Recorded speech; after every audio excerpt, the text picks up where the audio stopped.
Hello student, आज के video lecture में हम देखते हैं application of XOR gate. XOR gate हालांकि यूनिवर्सल गेट नहीं है नैंड और नॉर की तरह, फिर भी एक्सॉर गेट में जो प्रॉपर्टीज़ हमको दिखाई देती है वो और किसी गेट में नहीं देखी जा सकती। यही रीज़न है कि एक्सॉर गेट से बनने वाले कुछ सर्किट जो कि बहुत इंपॉर्टेंट है स्टूडेंट्स, इम्पॉर्टेंट इसलिए क्योंकि ये सर्किट्स हम कंप्यूटर के अंदर यूज़ करते हैं। ऐसा ही एक सर्किट हम देखने जा रहे हैं, या आपकी बोलिए पहला application XOR gate as a controlled inverter. So let's start. Control inverter क्या होता है? Okay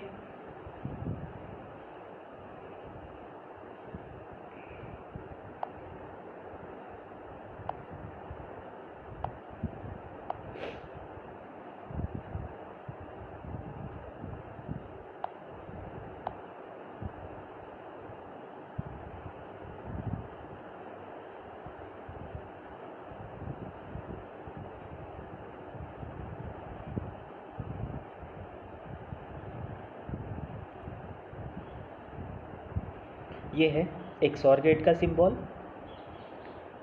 I mean two input XOR gate, और इसका लॉजिकल एक्सप्रेशन होता है y equals to a XOR b, जो मॉड 2 एडिशन को रिप्रेजेंट करता है। सो इसको कंट्रोल इन्वर्टर करने के लिए हम और कुछ नहीं, इसके दो जो इनपुट्स हैं ए और बी, इसमें से एक इनपुट को हम कंट्रोल करेंगे। मान लीजिए जो इनपुट हम कंट्रोल करने वाले हैं वो है बी। सो हम क्या करते हैं, बी की जगह हम नाम बदल देते हैं। बी की जगह हम नाम देते हैं इन्वर्ट।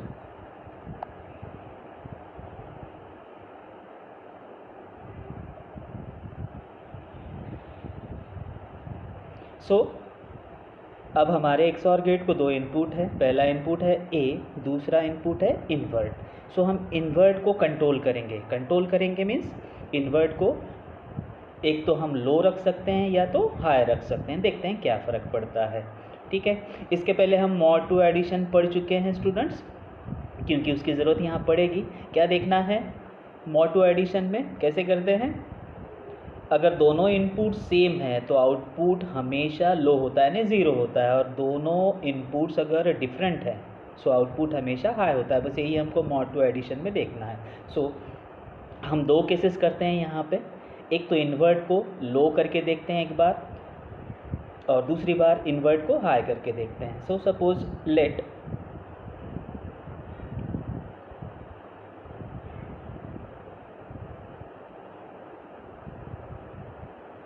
इन्वर्ट इज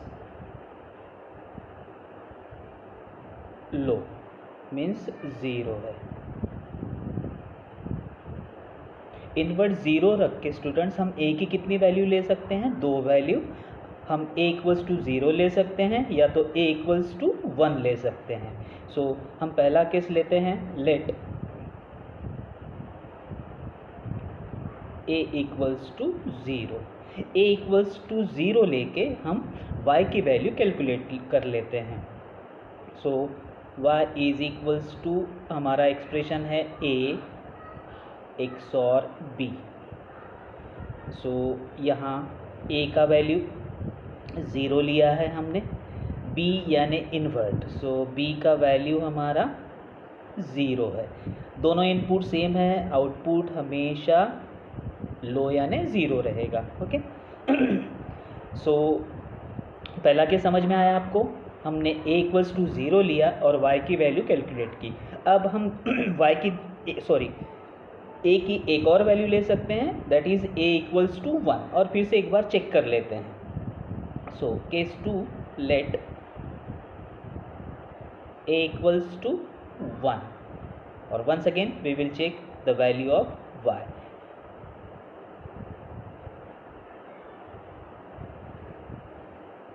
इस बार a की वैल्यू 1, लेकिन b यानी इन्वर्ट हमारा कांस्टेंट लो रखा हुआ है हमने। अब देखिए दो इनपुट्स हैं, एक 1 है एक 0 है, डिफरेंट है, सो आउटपुट हमेशा 1 आएगा। ठीक है, अब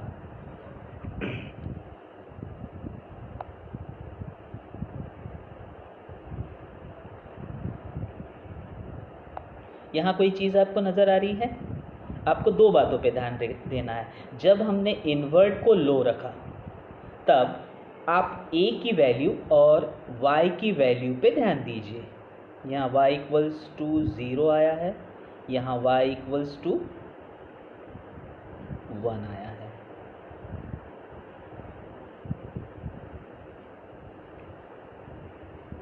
सो इन्वर्ट जब भी हम लो रखते हैं, जो भी a की वैल्यू होगी वही y की वैल्यू होगी, यानी a पे रखा हुआ जो बीट है वो सीधा सीधा आउटपुट में आएगा एज इट इज़, बिना कोई चेंज के। जैसे कि यहाँ a की वैल्यू 0 है, y 0 आया, a की वैल्यू 1 है, यहाँ y की वैल्यू 1 आई। ये तो हो गया आधा केस। आधा केस मीन्स हमने यहाँ इन्वर्ट लो रखा है। जैसे हम इन्वर्ट को लो रख सकते हैं वैसे ही हम इन्वर्ट को हाई भी रख सकते हैं। सो अब इन्वर्ट को हम हाई रख के देखते हैं। सो लेट्स स्टार्ट।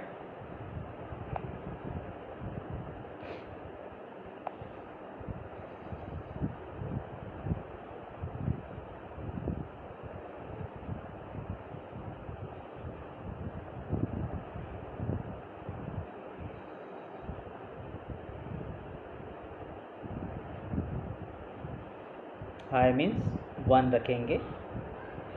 अब इन्वर्ट को 1 रख के a की फिर से दो वैल्यूज़ हो सकती हैं, जैसे कि अभी हमने देखा a इक्वल्स टू 0 और a इक्वल्स टू 1। एक एक लेके देखते हैं।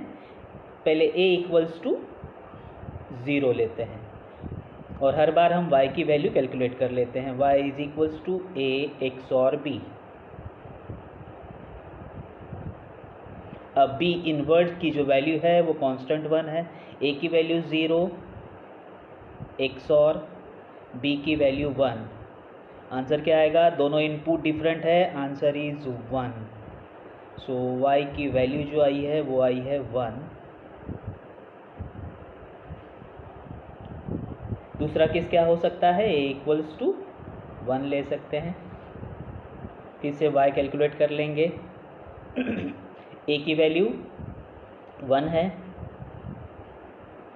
b यानी इन्वर्ट 1। सो दोनों इनपुट सेम है, आउटपुट इज़ 0। सो यहाँ y की वैल्यू आई है 0।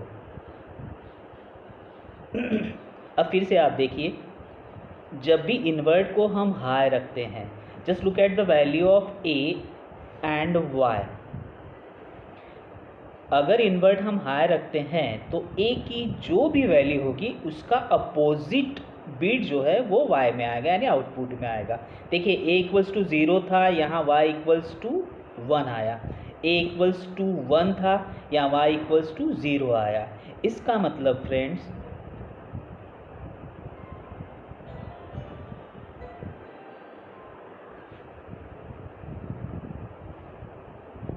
अगर हम इन्वर्ट को लो रखते हैं, अगर इन्वर्ट को हम लो रखते हैं तो a का जो भी बीट होगा वो एज इट इज़ आउटपुट में आएगा, ठीक है। लेकिन अगर इन्वर्ट को हम हाई रखते हैं सो a का जो भी बीट होगा उसका अपोजिट बीट जो है वो आउटपुट में आएगा। सो जैसे कि अगर a 0 रखते हैं और इन्वर्ट हाई है, सो आउटपुट में क्या आएगा? आउटपुट में आएगा 1। So this is how we can use XOR gate as a control inverter. यानी आप बीट को जो है एक इनपुट कंट्रोल करके दूसरा इनपुट से आप जो बीट प्रोवाइड कर रहे हैं वो एक तो सीधा भेज सकते हैं या तो अपोजिट भेज सकते हैं। अब ये काम कहाँ पे आएगा? मैंने बोला कि इससे बनने वाले सर्किट बहुत ही इम्पॉर्टेंट होते हैं क्योंकि हम कंप्यूटर में यूज़ करते हैं। सो काम ऐसे आएगा, देखिए अब एक XOR गेट जो है, एक XOR गेट जो है, मैं इन्वर्ट छोटा निकालता हूँ,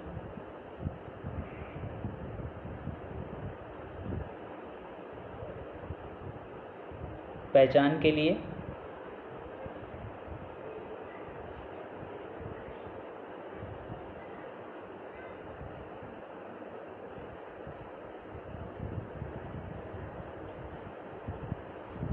सो एक XOR गेट एक बीट को पास कर सकता है। मान लीजिए मुझे 4 बीट का डाटा यहाँ XOR गेट से पास करना है, लाइक 1 1 0 0। सो सब में कॉमन इन्वर्ट जो है उसको कॉमन कर लेता हूँ।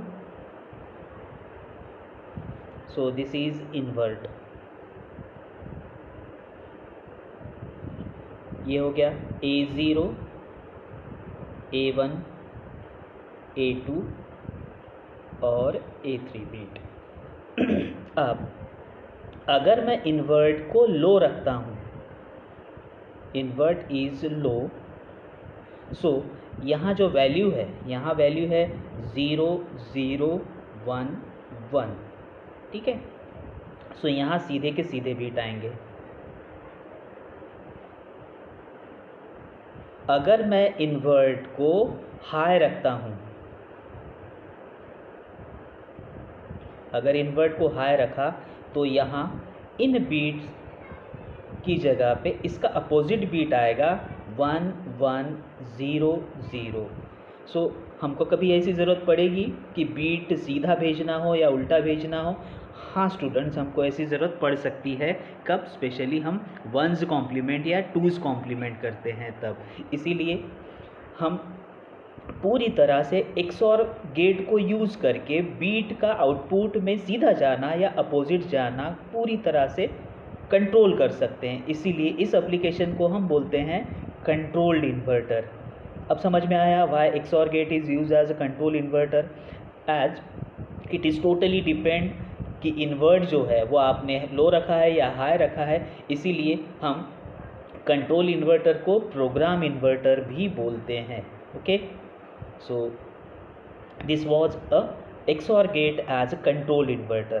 Now let's see another application of a XOR gate.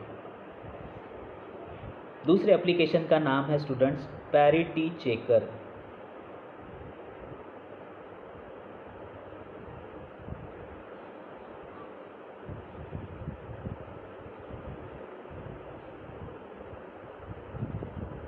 Parity checker और sometime known as a parity tester also. XOR gate as a parity checker और टेस्टर। सो हम दो एप्लीकेशन पढ़ेंगे। पहला अभी हमने पढ़ा as a control XOR gate as a control inverter, दूसरा XOR gate as a parity checker और पैरिटी टेस्टर। इन दो में से एक को हमेशा एग्ज़ाम में पूछा जाता है 3 मार्क के लिए। इसलिए अगर आप ये दोनों प्रिपेयर करते हैं तो मान लीजिए आपके 3 मार्क आप यहाँ से श्योर कर लेते हैं। ओके, अब XOR गेट का use as a parity checker क्या है, उसके पहले हमको ये समझना पड़ेगा सॉरी, पैरिटी चेकर सर्किट क्या होता है। हम कंप्यूटर को जब डाटा देते हैं बाइनरी में, लाइक 1 1 0 0 1 0 0 1 1 0 0 1 1 लाइक दिस। सो इस डाटा को प्रोसेस करने से पहले कंप्यूटर का जो प्रोसेसर होता है उसको इस डाटा की पैरिटी निकालना बहुत ज़रूरी होता है। अब डाटा की पैरिटी निकालना मीन्स व्हाट, ये डाटा ऑड है और इवन है ये बताना। और ये काम करने के लिए कंप्यूटर के अंदर जो सर्किट यूज़ किया जाता है उसका नाम होता है पैरिटी चेकर और पैरिटी टेस्टर सर्किट। अब समझ में आया पैरिटी चेकर सर्किट क्या होता है? ये बाइनरी डाटा की पैरिटी यानी वो ऑड है या इवन है ये बताता है। ओके,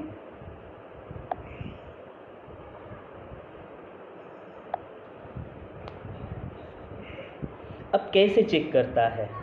सो XOR गेट डाटा की पैरिटी, मान लीजिए फॉर एन एग्जांपल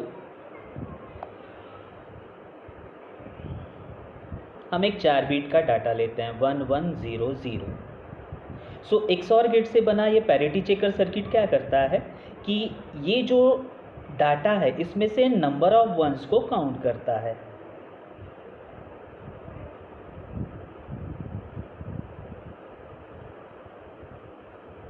जैसे कि 1 1 0 0 में स्टूडेंट्स कितना काउंट होता है? 2 बार 1 है, सो काउंट आया 2। अगर ये काउंट ऑड आया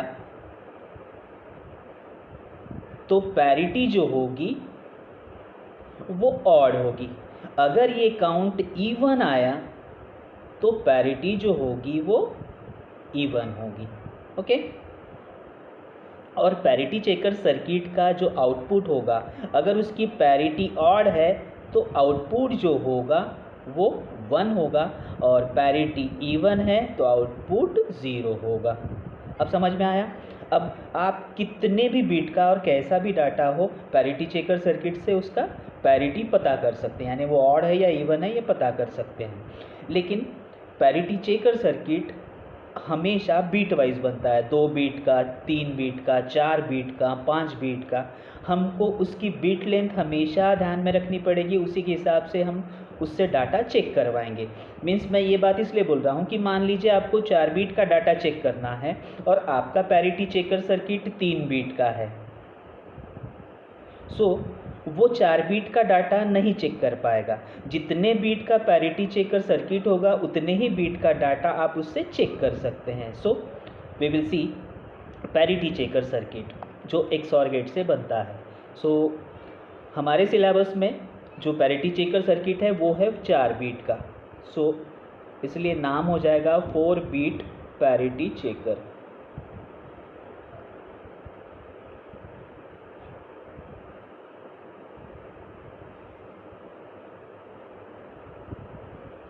अब सर्किट बनता है सिर्फ और सिर्फ XOR गेट से। अगर 4 बीट का पैरिटी चेकर सर्किट है तो इसको बनाने के लिए कितने बीट लगेंगे, ये सबसे मेन है।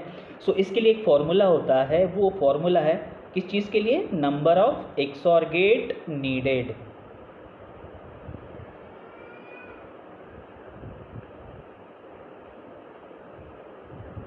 और वो फॉर्मूला है n-1, where n is what? n is a number of beat।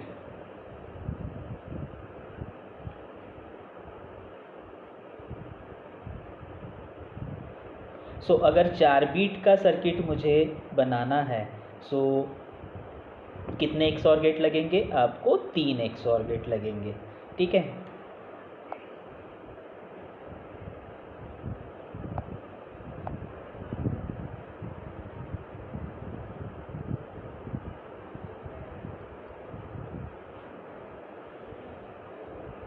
अब जब भी आप पैरिटी चेकर सर्किट निकालें, कुछ चीज़ों का आप हमेशा ध्यान रखिए। सबसे पहले तो फॉर्मूला याद रखिए कितने लगते हैं। सबसे पहले n-1 ये फॉर्मूला याद रखिए, ठीक है। दूसरी चीज़, आपके पास जितने भी XOR गेट हैं उन सब XOR गेट में कम से कम या ज़्यादा से ज़्यादा, या कम से कम या ज़्यादा से ज़्यादा बोलने की जगह मैं ये बोलूँ कि सिर्फ आप 2 इनपुट वाला XOR गेट ही यूज़ कर सकते हैं।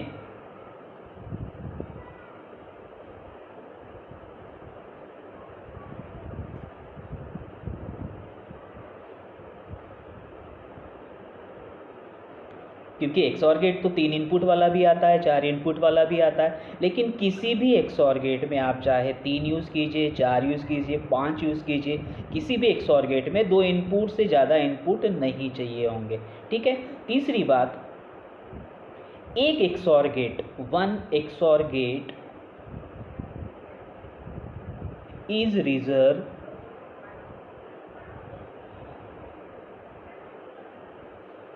For final output. Final output लेने के लिए आप एक XOR गेट हमेशा रिजर्व रखिए, ठीक है। सो ये तीनों चीज़ें एक बार हम सर्किट निकाल के देखते हैं, आपको और अच्छे से समझ में आएंगी। So let's go for the circuit.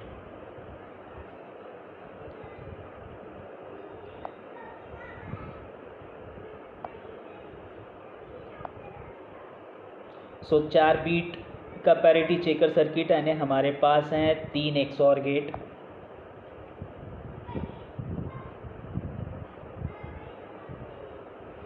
सो एक XOR गेट हम निकाल लेते हैं।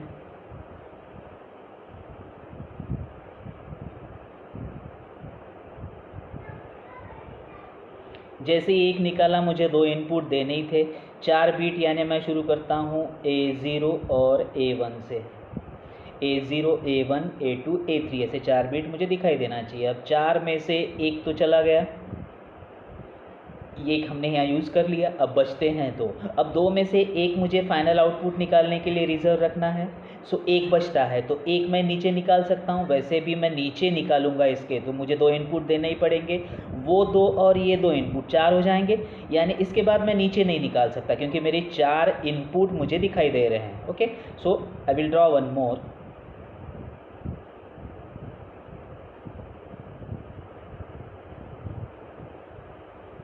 ये हो गया A2 एंड A3। अब आप गिन सकते हैं A0, A1, A2, A3, चार इनपुट्स हो गए। अब दो आपने यूज़ कर लिए, एक तो आपने फाइनल इनपुट निकालने के लिए रिजर्व रखा हुआ है। ओके, सो फाइनल इनपुट यानी जहाँ से आपका फाइनल इनपुट बोल रहा हूँ, sorry, final output. So final output के लिए हमेशा एक XOR गेट आप आगे निकालिए लाइक दिस। फाइनल आउटपुट यानी जहाँ से आपका Y आएगा। अब इसको दो इनपुट देना ज़रूरी है, और इधर जो दो XOR गेट हमने निकाले इनके आउटपुट खाली हैं। सो ये जो आउटपुट है ये हम यहाँ पे जोड़ सकते हैं। अब देखिए, तीन XOR गेट हमने रूल के हिसाब से यूज़ कीजिए। तीनों के तीनों XOR गेट में दो इनपुट आपको दिख रहे हैं। तीनों XOR गेट एक दूसरे से कनेक्टेड है, and this is a perfect diagram for four bit parity checker circuit. Okay, so हम कुछ प्रैक्टिस करते हैं। मान लीजिए मुझे 3 बीट का निकालना होता। 3 बीट का निकालना होता तो मेरे पास दो XOR गेट होते। सो एक मैंने निकाल लिया यहाँ पे A0, A1।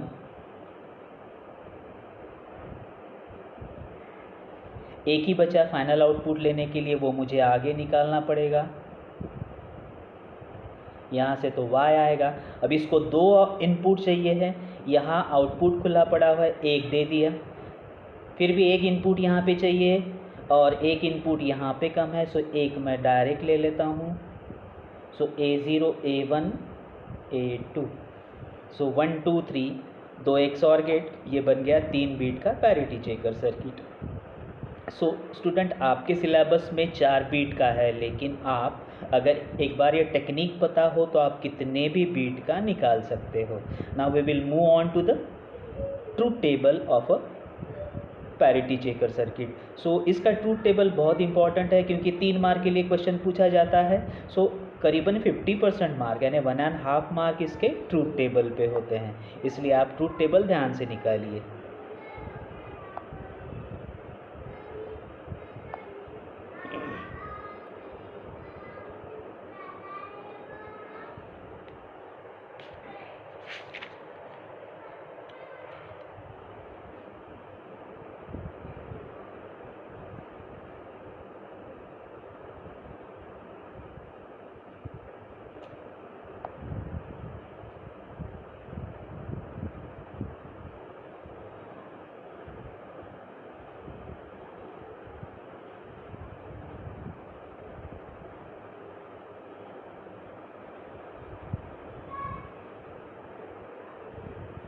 ये 4 इनपुट्स हो गए।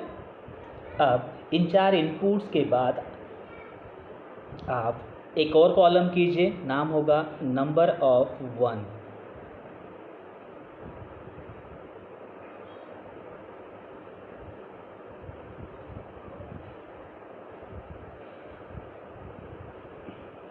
नंबर ऑफ वंस के कॉलम के बाद एक और आप कॉलम कीजिए जहां लिखेंगे आप इसकी पैरिटी यानी ऑड या इवन है।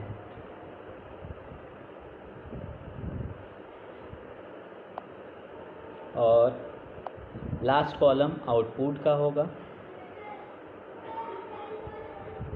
ठीक है, सो सबसे पहले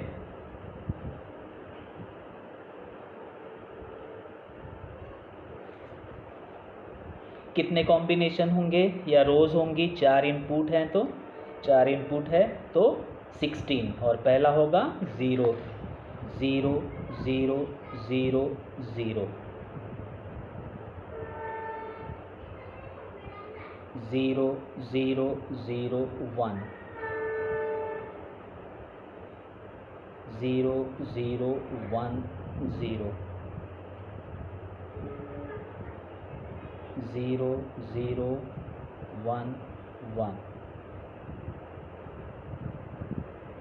0 1 0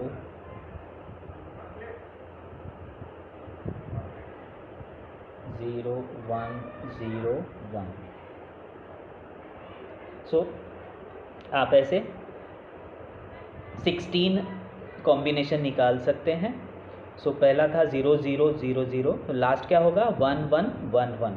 सो मैं इसी से आपको समझा देता हूँ।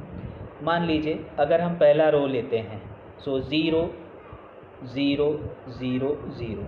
सो नंबर ऑफ वंस कितने आए हैं यहाँ? कुछ भी नहीं है, नंबर ऑफ वंस कुछ नहीं है।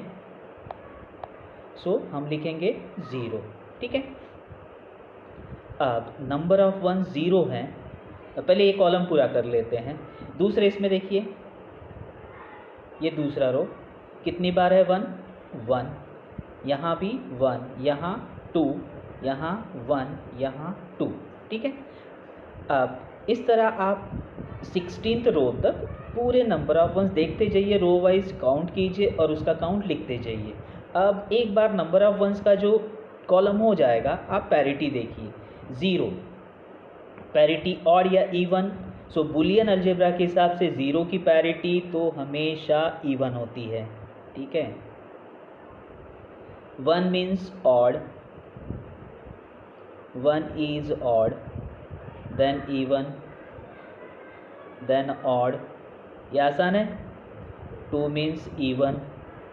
आपको नंबर देखते जाना है, वो ऑड है या इवन है लिखते जाना है। अब शायद आपके लिए आउटपुट लिखना काफ़ी आसान होगा। आपको देखना है पैरिटी। क्या बताया मैंने? एक्सऑर गेट में जो प्रॉपर्टी हमको दिखती है, कैसे वो पता करता है? वो डाटा की पैरिटी नंबर ऑफ वंस को गिनता है। अगर उनका काउंट इवन आता है तो आउटपुट हमेशा 0 होता है। अगर उनका काउंट ऑड आता है तो आउटपुट 1। यानी आपको बस एक बात देखना है, काउंट ऑड है या इवन है। जहाँ ऑड है वहाँ 1 करेंगे, जहाँ इवन है वहाँ 0 करेंगे। सो इस तरह आप ये पूरा ट्रूथ टेबल कंप्लीट कर सकते हैं। सो ये थे स्टूडेंट्स एक्सऑर गेट के एप्लीकेशन। सो आप यहाँ से 100% 3 मार्क कवर कर सकते हैं। जैसा मैंने बोला कि एग्ज़ाम में 2 में से एक एप्लीकेशन ज़रूर पूछा जाता है, एक तो XOR gate as a control inverter या तो XOR gate as a parity checker circuit. So हमेशा प्रैक्टिस कीजिए और अटेम्प्ट करने की कोशिश कीजिए एक्सऑर गेट का क्वेश्चन अगर आता है तो। Thank you student, we will meet in next video.